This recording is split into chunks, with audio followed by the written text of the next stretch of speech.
Yeah, I was going to just mention that. Right? Any memories of the two famous school in this area, Chinese High and Nanyang Girls? Oh, yes, definitely. Yeah.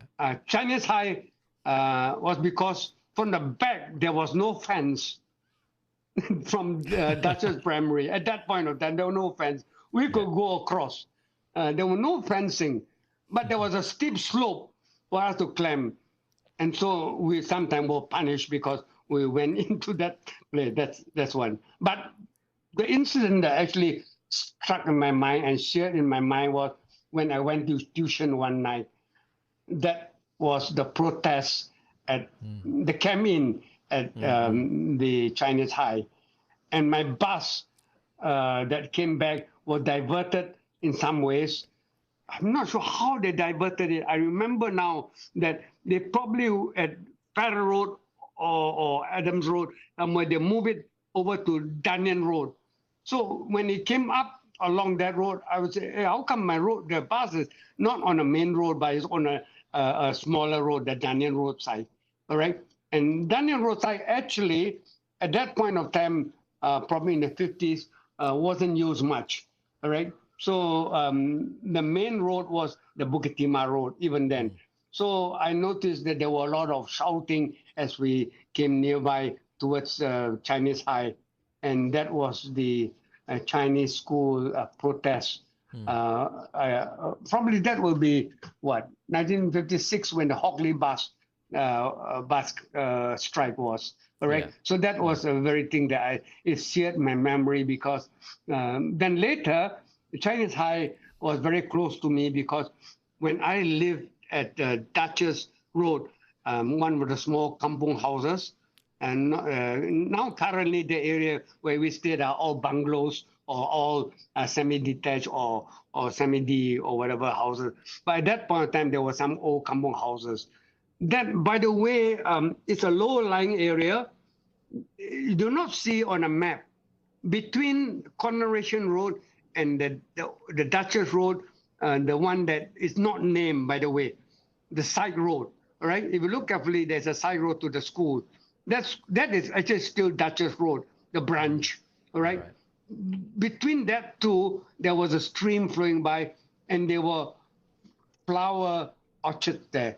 There were the flower gardening there, and so we rented a place which was nearby there, nearby the junction. It's actually very near the junction of Coronation Road and Duchess Road. If you look carefully, there is a shop bend at the foot of that one. All right. Yeah. So we rented a place there, and I used to go over to Chinese High. By then, I was working in Naval Base. All right, I was working in Naval Base, and I used to go over to Chinese High because they were very nice. They allow people to go there to either do their own study or to rest there or read newspaper or whatever.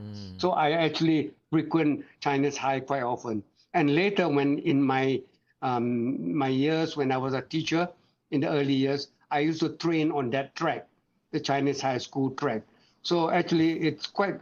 I used to tell the teachers or the principal at Chinese High and Hwa Chong later that this place is very familiar to me, and I owe them a debt of gratitude because I had the opportunity to do my own self-study there at Chinese High.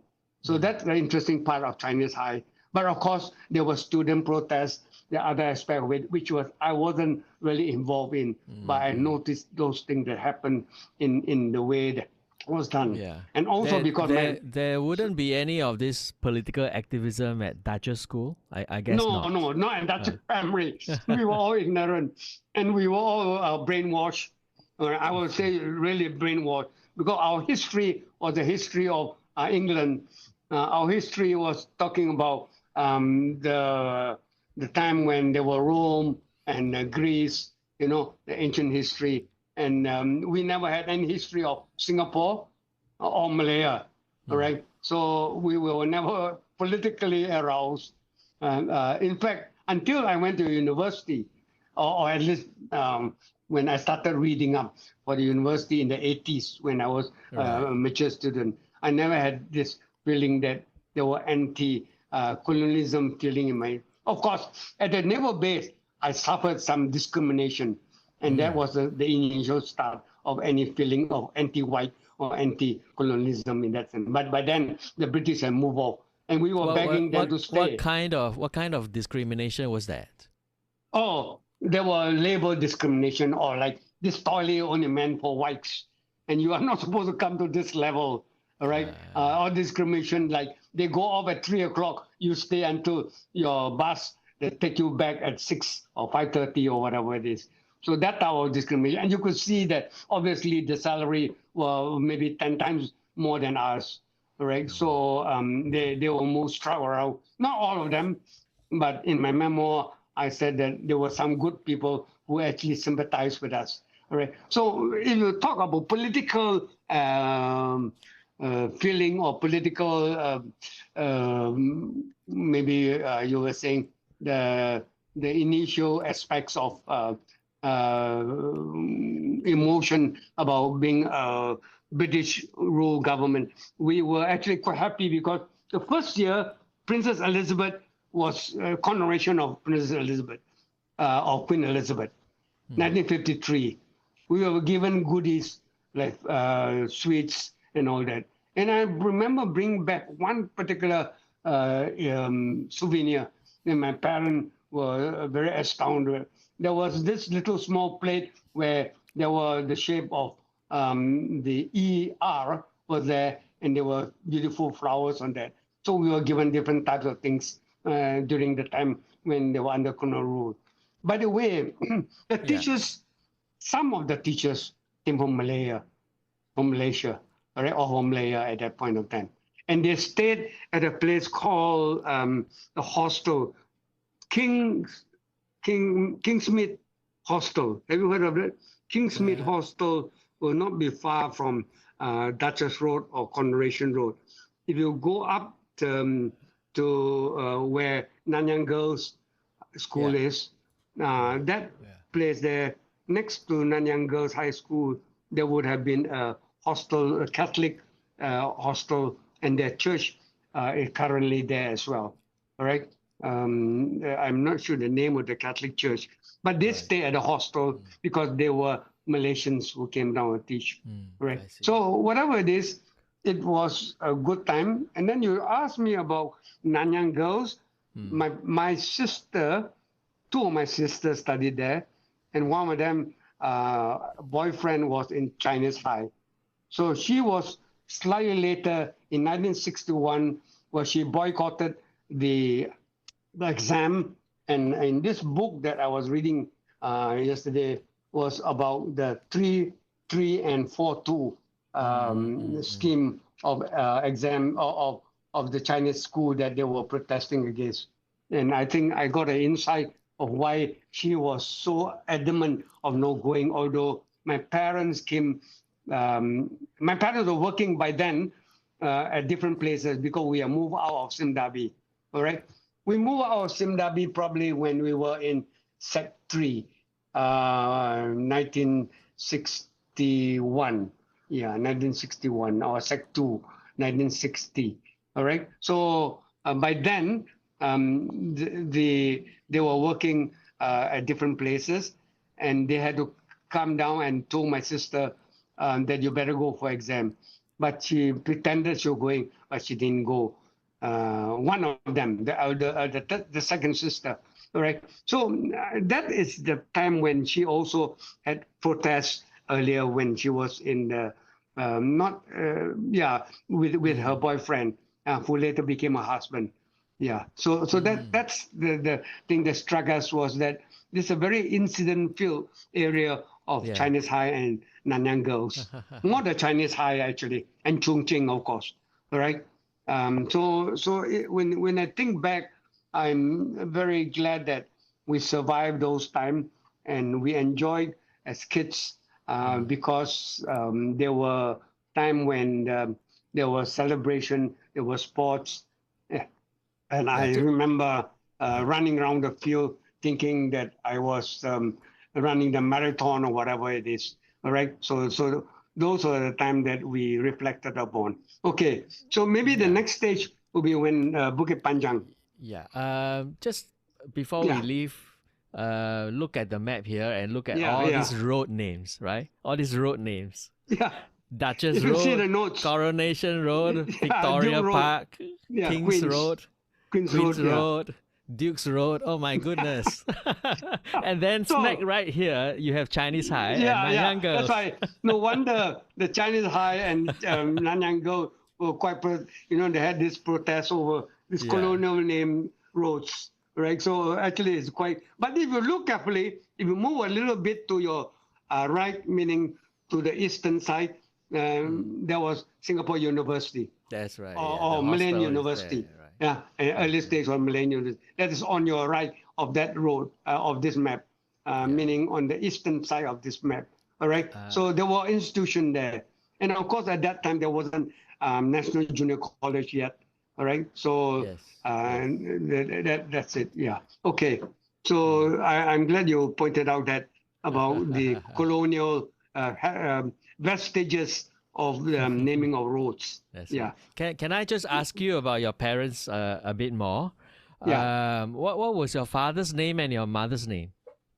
My father's name. Yeah. Koh, Yes. Koh, Ting, Ting, Yeah. Kiang, Kiang, Kiang, Koh Okay. Ting Kiang. My mother was Go, Goh, Tuen, Go Tu Lian, Lian, Go Tu Lian. Both were born in Hainan. Can I ask you? I mean, you seemed to say earlier that they were quite sympathetic to Yes, the yes. workers. Right. At the same time, they worked for a European family, right? Yeah, so they were spying for them. Maybe I'm not sure, but I don't think they were members of the Communist Party. Definitely, I don't recall any of them having some official contact in that sense. Yeah. But they were sympathetic simply because relatives were of that mode. They were pro China, definitely, and they were pro maybe not communist, but pro left.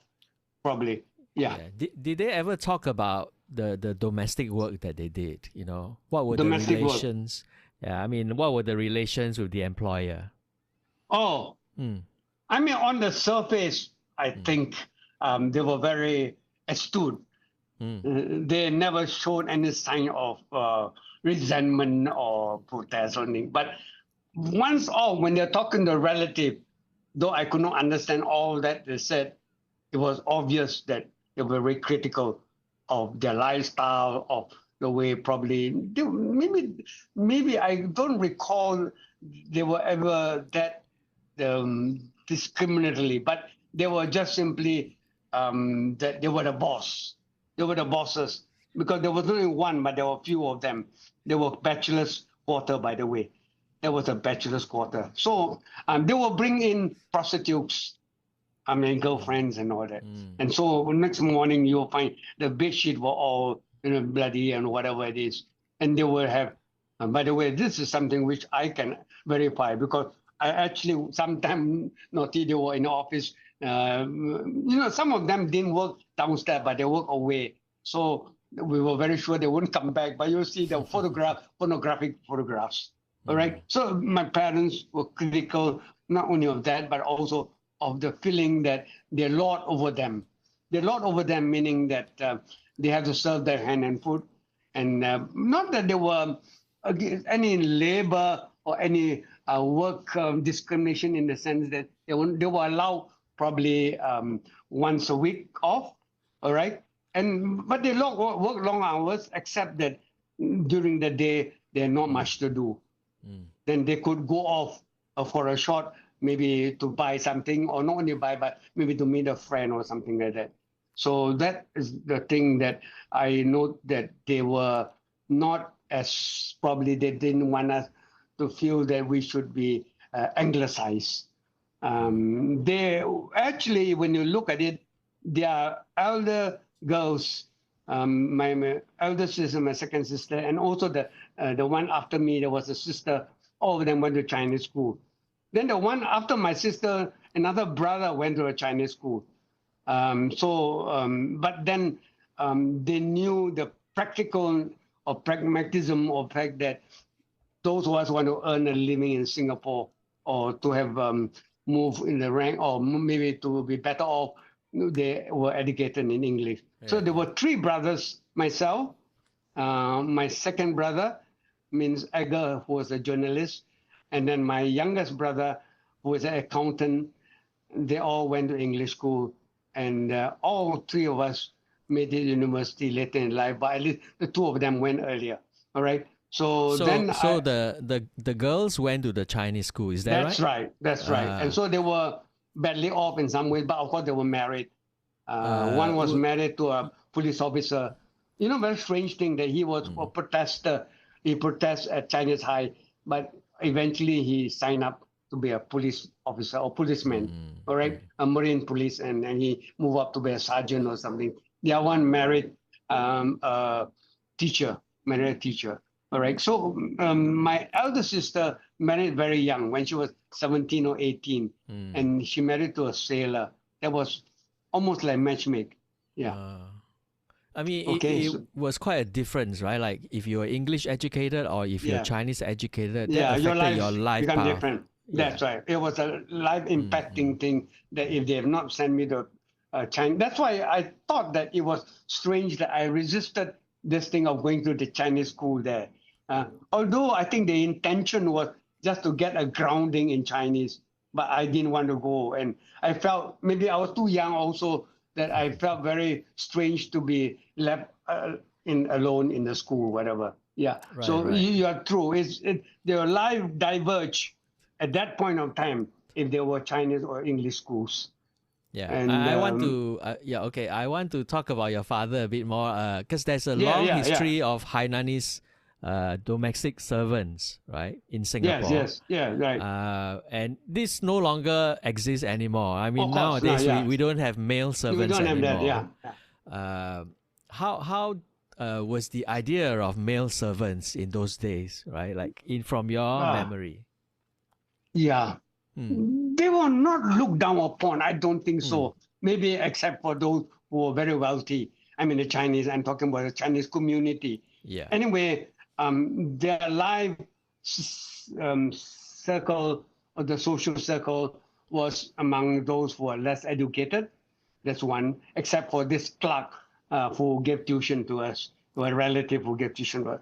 Okay, so I don't think they felt that sense, but they always felt that there was a difference in the monetary part of it, because they would compare, let's say, somebody who's a clerk who worked and then they will have to serve long hours. The clerk has office hours, whatever. They will probably, in their mind, they will feel that it is not as prestigious as one who used their head to do the work, or was a teacher or clerk or whatever. Yeah. So that part of it. And I think they would probably be equivalent to maybe a servant in some ways. I'm not sure what they were called cooks, all right? My mother will be called washerwoman or whatever it is. But I think in the circle that they move around, there wasn't that much of feeling that they were that down the rank or whatever it is. Yeah. That's one. Maybe I can ask it in a different way. So in that household that your parents were working for, were there other servants? No. Was there someone who was cleaning it's very the strange. house? In that one, although it's quite big, there were probably 5 or 6 bachelors. There was only one person that took care of the whole thing. And he was the main cook. And of course, he does a bit of housework. My mother was a main washerwoman. So there were no others. But So then when they became... no cleaner. There was no one to clean the house? Yeah, they had to do it.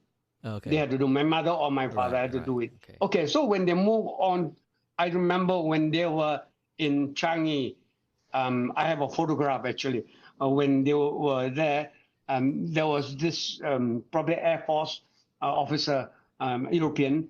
There again, the whole house was taken care of by the two of them. All right. Then when strangely separated, because later in their life, they worked in a different place. My father went to work at Alexandra, near Alexandra Hospital. There were some British, probably this was a colonel or brigadier general, quite high up. And my brother went to stay with him. But strangely, they farm out the washing and they farm out the house cleaning to agent. So my father was a cook there. So that was quite different. Nobody. My mother was different. My mother worked in smaller household, and she did both the cooking and washing and house cleaning. So again, it is one person job. So by then there was smaller household. But strangely, by then, by that would be the 70s, early 70s or late 60s by then, there was a medical doctor, an Indian medical doctor that lived in Kilburn Estate, which is nearby, and she worked there as well. All right. So she took care of it. She could speak a little bit of English. All right.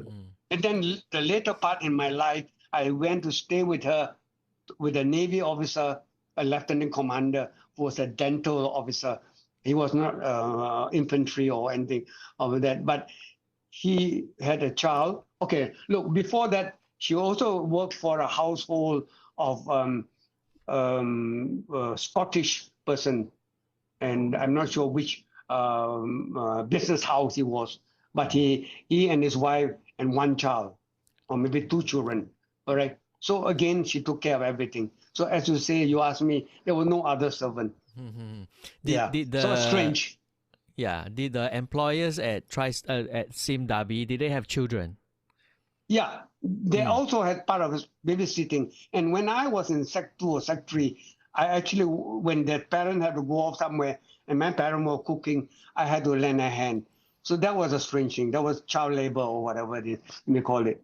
But they rewarded me with quite a big sum. Like at that time, $5 was quite a bit when they came back from their party or whatever.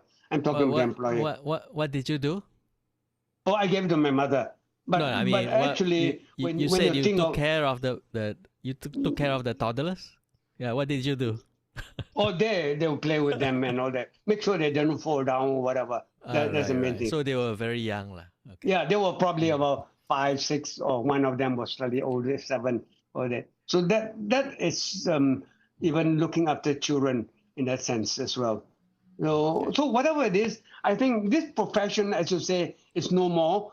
But it has been a strange occurrence in the sense that the colonial masters took advantage of that, and they let the whole thing run. I'm not sure whether it after decolonization such thing occurs or not. I suppose they still have some servant to do some cleaning up with it. Can I ask you about your mom's doing laundry? Have you seen her do it? Laundry? Oh, but then actually, I'm not sure. I don't think there were any washing machine at the early stage. No, right? She did it by hand, right? By hand, actually by hand. They were quite tedious. And so even cleaning the kids, they had to boil water for bathing and all that. There was no water heater or whatever it is. So that was really very laborious in that sense. But when you think of it, I would say that, let's say in the early 50s, their salary was probably about, both of them, about 100, maybe together.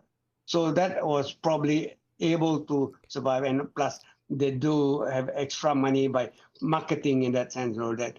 So they could feed the whole family in that. And we also had the advantage of the fact that some of our food were cooked up with the Europeans, and so we could bring it down and all those things.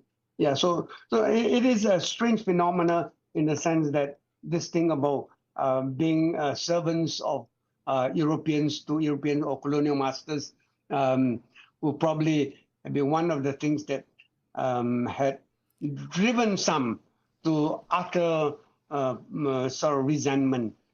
I would say so. It is possible, right? And you will see the ranks of communism, quite a number of Hainanese, especially during the emergency in Malaya. That was one of the facts of life that we all had to face. Right? The one that you interviewed was also a Hainanese. right? That's right. Recently Yes. it was the Hainanese. Okay, so we were either being in the sailor, being in a restaurant, cooking, or in this profession. What I'm saying is that the main reason, from what I gather, was that we were the latest comer of the groups of dialects that come from China. Now, the early groups will be the Cantonese, and the Hokkien, and the Teochew to this part of the world, or even Indonesia for that matter. By the way, this is not confined only to Malaya. I understand that even French colonialism or the Dutch colonialism, they had this servant thing. And some of them were obviously spies. And that was recorded, that it was spies from the household of the British. All right. If you read some of the things in Malaya, there were definitely such things. So we were happy in that they contribute somewhat to decolonization, or they were fighting for that event. Yeah. Right. Okay. Great. Okay. So we can now, I think, move on to Bukit Panjang, Yeah, which okay. was a new school set up in 1960. Yeah, 59 was the first year I went there. It was Ah. completely new, 1959. It was actually started up in 1957. And the first principal, Mr. Meyer, was a strange person because he came from BT Secondary. I think he was Eurasian, Mr. Meyer. He started not only Bukit Panjang, but he started Mang Siu as well. That's why he was a Mang Siu principal by the time he started the school, and then he became the principal of Bukit Panjang at the same time, was a holding school. Then when Bukit Panjang moved up to actual Bukit Panjang 10 milestone, he followed for 1 year, the first year. And it was called Bukit Panjang not government high school, Bukit Panjang Secondary School at that time. No, Jalan Teck Wai, the school wasn't there, right? Is it if you look at it, Jalan Teck Wai. Yeah. If you look at it, the end of that road, there's a junction, a cross junction. And the one that head north, that's the building of that part there. So it's not shown then. If you look at 1960, probably it will be there. The school is here, right? Bukit Panjang Secondary School at the circus? No, that's a primary school. Secondary school? No, that's not the secondary. This is named wrongly. This is Bukit Panjang Primary. Bukit Panjang. Now, what is it? Post office, right? At this side. Now, I'm talking about Jalan Teck Wai. Because the one near the circus, Bukit Panjang Secondary School, is actually Bukit Panjang Primary. Okay, you give me a minute. I so find it's misnamed, actually. You give me a minute. Let me find the correct one. This is 63. Okay, you'll be there, definitely. Got it. There you are. Right. It's there. Yeah, you're right. It's not at the circus. So this is called the English school, the Bukit Panjang English School. Yeah. So again, this is a long walk in, almost as far as Duchess Road, probably. Because our bus, unless you take 172, the bus will stop here, just outside Jalan Teck Wai School, near the post office. Yeah, there's a post office there. All right. Or else we have to walk from the village or the town. We call it Bukit Panjang town at that point of time. We have to walk from near Teo. I'm not sure what is that, but it's not clear. Where does the bus stop? The bus comes from the south, right? Bukit Panjang Road. Okay. This one here, Bukit Panjang Road. Bukit That's the one Timah there. Road. Is that right? Yeah. Bukit Timah. They call it Bukit Panjang now. I'm not sure. Bukit Timah, Bukit Timah Road. That's right. Upper Bukit Timah Road. Sorry, it's called Upper Bukit Timah Road. That comes up from the south. That comes and stop just before the circus. Just before the circus. Okay. Yeah, just before the circus, and then you go straight up Woodlands Road to the Causeway. There's 170. 172 will turn to Lim Chu Kang, to Chua Chu Kang, and then Lim Chu Kang. Okay. All right. So normally there are more buses of 170, or at that point of time, I'm not sure what number, but now probably 170. Yeah, 170. That's the one there. We have to walk. There is a village. Yeah, we have to walk Bukit from the Panjang. village. Right. Bukit Panjang village. That's right. We walk from Bukit Panjang village go into Choa Chu Kang, then we turn into Jalan Teck Whye, and then move up all the way to Bukit Panjang Secondary. At that time was called Bukit Panjang Secondary. Yeah. Can you So- tell us about this village, Bukit Panjang village? Yeah, this is an interesting one. Mm. This village is much bigger than the one at Race Course Village or 6 Mile Village. Yeah, they call it Race Course. Much bigger. And in fact, slightly smaller than the 7 Mile Village. 7 Mile Village. So actually 7 Mile was much more frequent because they come from Jurong, maybe more resident in that sense. I'm not sure. But and also they're closer to town. So this is 10 milestone. The one at 7 is 3 miles further south, Bukit Timah. Now this one is strange because it is a long, it's very long actually, meaning laterally north to south, they're building on both sides. Maybe this doesn't show very much, but the village, not on the northern side, but on the southern side, the whole long row, all the way until maybe, now I can't read what is the one there, on the next, near the, I'm not sure, I have to enlarge. Okay, now I can see the is it Kong Kwan Road? Kong Yeah, Kwan all the Road, way there. Jalan Kong Kwan. Yeah. Jalan, that's right, all the way there. So it goes down, and past that road, there was a Shell station. That's a boundary there. And there was a Shell or Caltech station. Can't remember. So it's a long road. Now this one, it's also very frequently used by my wife's family because she stayed at Lim Chu Kang. She said that this is like a city to them because they come from the village over at Ama Keng. My wife stayed, my wife's family was from Ama Keng area. Okay, so they comes there. Now, I remember I went to one of this dental, not the dentist thing, and I had my tooth extracted in one of those row of shops. So there were various types of shops, somewhat like 7 Milestone. At that time, there will be the hardware shop.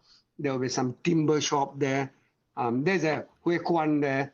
I'm not sure whether it's Hokkien or Hakka Hui Kwan there. Then they have things like, of course, food stalls.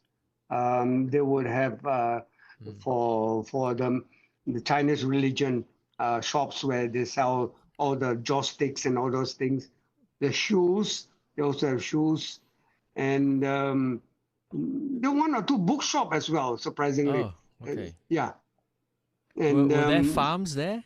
Sorry? Were there farms? The No. farm were on the peripheral of this village, right? There was no farm. They were all shops. Okay. There was Hakka, right? I now recall. It was a Hakka clan association there, a big building. There was a temple somewhere around there. And then on the northern side was Bukit Panjang Primary, and the police post is there, or police station is there. No, I can't recall. Let me see. The farm on the outside, on the outlying area, where probably surrounding this village, all right, on both sides. But on the left side, there was a hill. They call it Gambong or Bukit Panjang Hill on this side. Okay, on the left of this road here. So where this school building was, there were farmlands around. Bukit Panjang Secondary School or Bukit Panjang Gamma High School. There were farmlands around. So this was in the early 60s or late 50s and still very, very rural. When you look out of the windows, what we saw on the northern side were all farms, rubber estates and all that. And you look out to the southern side, there was a hill, the Bukit Panjang hill, which actually was very, very attractive because it was not like Bukit Timah, because that hill has not much of trees. And it was not forested. It was quite barren. And so we could see very clearly, and we had an excursion up the hill by our geography teachers and all that. So this was quite a nice area, except a long walk in. All right. Now, this will be the only secondary school from now onwards up to the north. This is the closest secondary school from those staying from the north onwards, meaning from Kranji, from Woodlands, from Mandai, and whatever. So this school actually will take in. But surprisingly, I came from the south. Yeah. And my uncle, the one who was a tuition teacher, said, "Why didn't you go to Pasir Panjang instead of Bukit Panjang?" I said, "Pasir Panjang was much further." But he said, "That's nearer town." I'm not sure how he gathered. Maybe that's closer to town because this is 10 milestone. And the Pasir Panjang Secondary was probably about 6 or 7 milestone from the city. All right. So he said you should have opted for that one. But this school was a standard building, a standard model by then in the late 50s and early 60s. Very typical building, which I noticed that even when Mr. Taman went to during the tsunami and when they built a school in Sri Lanka, in Sri Lanka or part of India, they used the same model. And as late as in the 2000, this model was still existing. Yeah, so it was unique, not unique, but it was a different type of school because the earlier secondary school were distinctive, whether it's RI, Victoria, BT, they were distinctive in somewhat, not like this standard building, which is similar to many other schools like YE Secondary when the government built that one, and maybe Wangpo Secondary, Thompson Secondary. Those were the same model. Okay, the teachers here were much more professional in this school. All right, very, very much different from my primary school. And I remember distinctly that one Miss Boswell, who was supposed to be the vice principal, but they call her senior assistant, was a superb teacher. She was a geography teacher as well. And we actually learned quite a bit. And then we had a sports master from Malaya, Mr. Pancharatnam, who was a sports secretary. Again, he was very, very professional in the sense that we know that he knows exactly what he was doing and what he needed to do. I joined the Scouts here, by the way. And we had a Scout master who was not a teacher, but a worker at Naval Base. Probably he was in one of the higher rank technician, but he speaks very good English. And again, scouting was a fun area that I did in Bukit Panjang. So if you can ask me what my memories of this school is, I would say that the CCA or ECA, as called at that time, was the thing that struck me. All right, so that's Bukit Panjang. The other thing was that the teachers were professional, were willing to put in their work, and of course it was a new era, because you remember by '59, of course, the PAP government has taken over, and the first Minister for Education, Mr. Yong Nak Lin, I'm not sure how competent he was, but they were pushing a lot of things to the ground. All right, they were pushing things like integration between Chinese and English stream, Malay and Chinese and English stream. So this was the first integrated school. Besides, I think Hawaii Secondary. I'm not sure what's the other one. All right. So so this school came with a sort of strange thing, because the very first year we were not the first batch, meaning that the earlier batch in Mangsil has come up. So they were senior in what we call Form 2 and Form 3, which is a strange thing. Let's see. No, Form 3 and Form 4. There was no Form 1. They call it Form 2. So we went in and we said we are in the wrong class. Why are we in Form 2? Because I'm not sure, probably in the UK, they're Form 1 to Form 5 as secondary. So here they cut short to 4 years from Form 2 to Form 5. So you but strangely, when there was integration, then they changed and call it secondary. So they call Sec 1, Sec 2, Sec 3, Sec 4. And that's after when we had the integration, when they changed to 4-2 for the Chinese stream as well. So there was standardization in that sense, all right? So whatever it is, the books or the syllabus, the curriculum was much more intensive, I noticed. And probably the teachers were much better trained than the primary school teachers, all right? There were still some non-grads there, but I think there were a few graduates that were holding the probably the more senior teachers position or whatever. Okay. Can I ask you yeah. how many percentage you think roughly were from the Chinese stream among the school students? Almost 50-50. 50-50. Yeah, almost 50-50. Do you think the Chinese stream would have some difficulty, picking up the English? They were still using Mandarin for, I wouldn't say all the subjects. I would say probably at least 30 to 40%. The science and maths, I noticed, they were probably taught in English. So at that time, the early part of that integration was a very maybe traumatic time for the teachers as well. Right, yes. Because the teachers had to teach in English, although some were English trained, but some of the Chinese teachers had to convert to teach English, science, maths, and chemistry or whatever it is in English. How did they do that? I mean, how is that possible? I mean, they had to go for classes to pick up English. I think there was no retraining. I don't think there was any retraining. Right, yes. I don't think so. That was the sad part of it. But I think they made do. They made do by being one lesson ahead of the student or whatever. I mean, but they still use.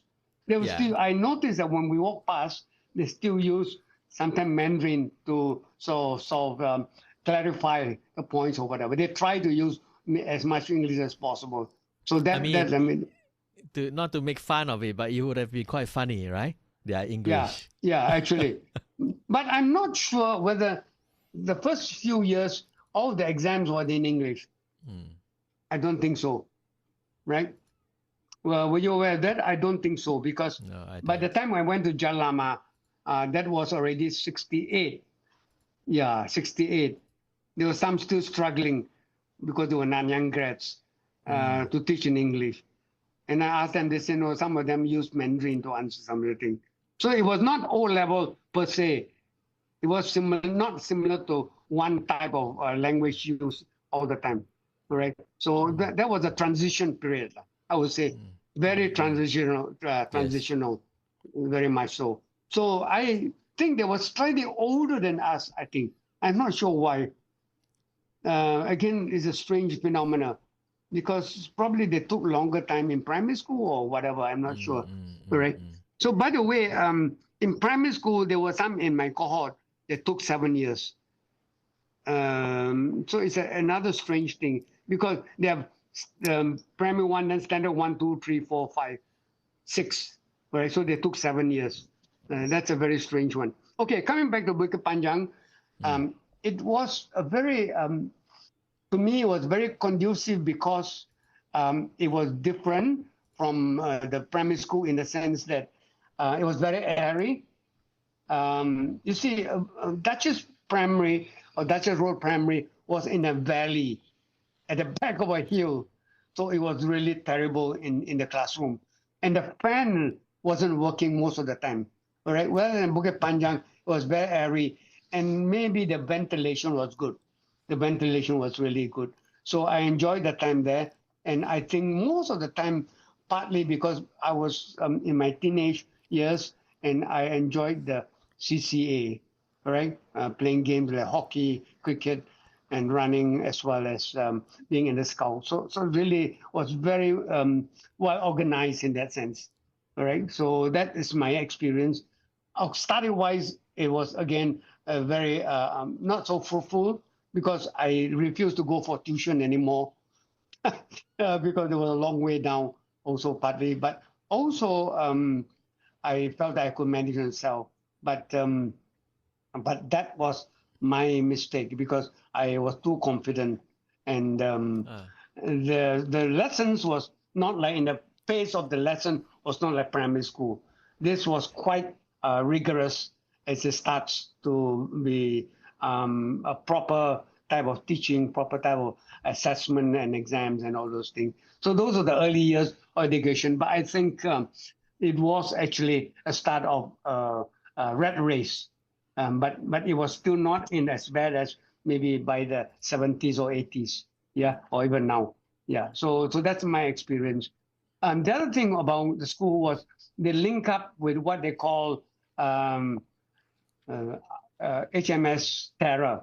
HMS Terror is the naval base place where the British were still around by that time, during that time. That's where I first got my inkling of where I would like to work, because it was in the naval base. We were brought there and we were shown the facilities, and they did things like fencing, or even, let me see, there were gymnastics, there were tennis and badminton and all sorts of things. We had a badminton. We had the facility was in Bukit Panjang. The hall was an old type, one level on the ground floor, and the ceiling wasn't very high, but we still had a badminton court there. There was a basketball court. There was a football field. There was that sort of to be used for cricket and hockey as well. So the facility wasn't bad compared to the primary school. Yeah. Okay. So I would say that my 4 years there was enjoyable, but I failed my first time in the O level there. And that's because I really neglected my study in the Sec 3 and Sec 4. Maybe Sec 1, Sec 2 wasn't so bad, looking back. So I had to go to Mangsil Adult Education Board in 1963. And that year I made it to grade 2. They call it school certificate, the Cambridge school certificate. There wasn't O level. It was, you had to pass at least English, and then you had to have another group called humanity or social study, science, maths. You had to pass every group. So they group them and see how many points you get and all that. And within, let's say, 20 points or within 15 points or something, or 15, 18 points, you were grade 1, then 20 something to 30 or something, you were grade 2, then grade 3. So 3 grades. So I was in the second grade, and that's where, with that, I made it to naval base to be a clerical officer there. Yeah. So if you ask me, Bukit Panjang has a lot of memories as well, but it was shorter than the primary school. But it really opened my eyes because of the fact that we were growing up, and then we were brought to different places to see, and whether it was a geographical excursion or whether it was a hike from Bukit Panjang to come all the way to Jurong, we actually did it. And so we were at that young age, and we go to every end of the year, we go to Pulau Ubin for camp, or we go to Jurong Scout Camp. At that time, we called Jurong Park, Jurong Scout Camp, or we camp somewhere else. And we had excursion even to Johor at that time. Even there was no passport when we were in Malaysia. By then we have joined 63. No, not 63, but even before Malaysia. It was before Malaysia that we did it. Okay, so you mentioned that Mr. Meyer was principal for 1 year. Is that right? Yeah, that means he had 4 years, 2 years. 3 years. 2 years at Mangsil, and 1 year at Bukit Panjang. So after him, who was the principal? Mr. Su. Mr. Su. S-U-E-N, Mr. Su, I think. Yeah, he was a bilingual. Because Mr. Meyer moved out. Meyer would be in more second year, yeah. Mr. Su came in to start the integration, 1960 or 61, the integration. That was a new policy by the PAP government. And I think it was, if you ask me whether it was effective in the early years, yeah, maybe. Because in sports, I remember in some team we are both Chinese and English educated, right? Not in hockey or cricket, but I think in football there were one or two Chinese stream there. But in basketball, it was the other way around. There were more Chinese stream students, and then we had one or two from the English stream. So there was some integration there. But other than that, I don't remember. Oh yeah, of course, in the sports we have houses. So the houses were mixed of or a mixture of English and Chinese.